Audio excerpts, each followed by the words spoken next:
ये 2016 1 मार्क्स के लिए पूछा गया था ये क्वेश्चन। तो इस क्वेश्चन के अंदर बहुत सीधी सी कहानी है। इलेक्ट्रिक फील्ड इंटेंसिटी दे रखी थी आपको कुछ इस तरह से, और उसमें ये बोला गया था कि जो बीटा है फ्रीक्वेंसी का फंक्शन वो आपको दिया हुआ है और जो ई एक्स है वो दिया हुआ है। तो अगर ऐसा है तो इनमें से कौन सी चीज़ हम नहीं निकाल सकते? Option A type of polarisation.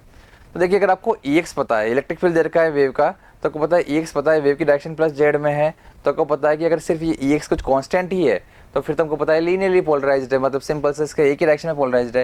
इसके अगर दो कंपोनेंट होते हैं तो फिर मैं चेक करता कि लीनियरली है, सर्कुलरली है, इलिप्टिकली है। अगर एक ही कंपोनेंट है तो बहुत सीधा सा है कि हॉरिजॉन्टली है या मेरा वर्टिकली है, तो मैं ये बोलूँ, या फिर अगर एक ही है तो मैं लीनियरली पोलराइज्ड भी बोल सकता हूँ इसको, कोई बड़ी चीज़ नहीं है। बट हमें को पोलराइजेशन पता है यहाँ पर। अगर आपको ये कंपोनेंट पता है, ई एक्स पता है आपको, और ये वेव की डायरेक्शन तुमको पता है प्लस जेड में, तो इलेक्ट्रिक फील्ड से हम पता कर सकते हैं कि पोलराइजेशन क्या है उस वेव का। तो वेव का पोलराइजेशन मेरे को पता है, इलेक्ट्रिक फील्ड पता है, इसलिए तो ए तो मुझे पता है। तो कैन नॉट बी डिटरमाइन आप बोल रहे हो, तो कैन नॉट बी डिटरमाइन के अंदर मैं बोल सकता हूँ कि ए तो मुझे पता है।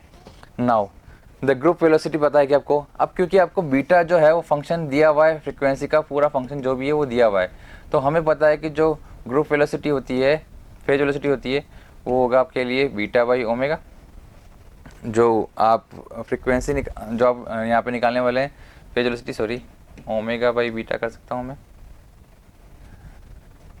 मैं सही बोल रहा हूँ? फ्रीक्वेंसी जो है आपकी 1/, बिल्कुल सही है, ओमेगा बाई बीटा आप कर सकते हैं। ना अगर मैं बात करूँ यहाँ पे कि वी जी की, ग्रुप वेलोसिटी की, तो मैं कह सकता हूँ D omega by D beta. तो ये ग्रुप वेलोसिटी आपको मिल जाएगी। तो आपको जब बीटा फंक्शन दिया हुआ है ओमेगा का, तो आप ओमेगा बाई बीटा भी निकाल सकते हैं, बीटा बाई ओमेगा भी निकाल सकते हैं। ऐसे आप D beta by D omega भी निकाल सकते हैं और D omega by D beta भी निकाल सकते हैं। तो आप यानी कि ग्रुप वेलोसिटी भी निकाल सकते हैं और फेज वेलोसिटी भी निकाल सकते हैं, तीनों निकाल सकते हैं ना। फोर्थ आता है power flux passing through the z equal to zero plane.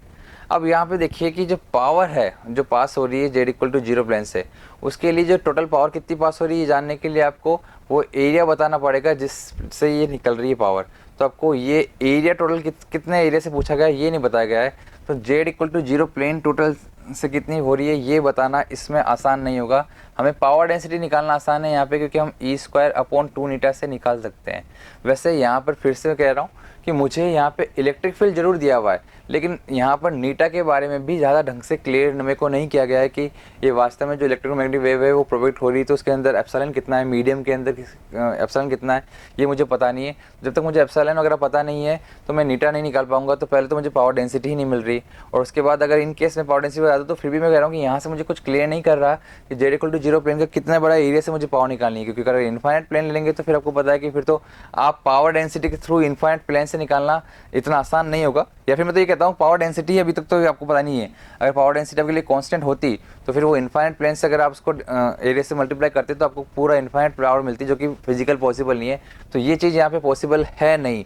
वैसे मैं तो यहाँ बोलूँगा कि नीटा निकालना आसान नहीं है, क्योंकि यहाँ पर मीडियम के अंदर, मीडियम कैसा है, होमोजेनियस मीडियम बोल देने से सिर्फ काम नहीं हो रहा। मुझे नहीं पता एप्सिलॉन क्या है, म्यू आर कितना है, तो मुझे नीटा नहीं मिलेगा, और जब तक मीटा नहीं मिलेगा मुझे पावर डेंसिटी नहीं मिलेगी।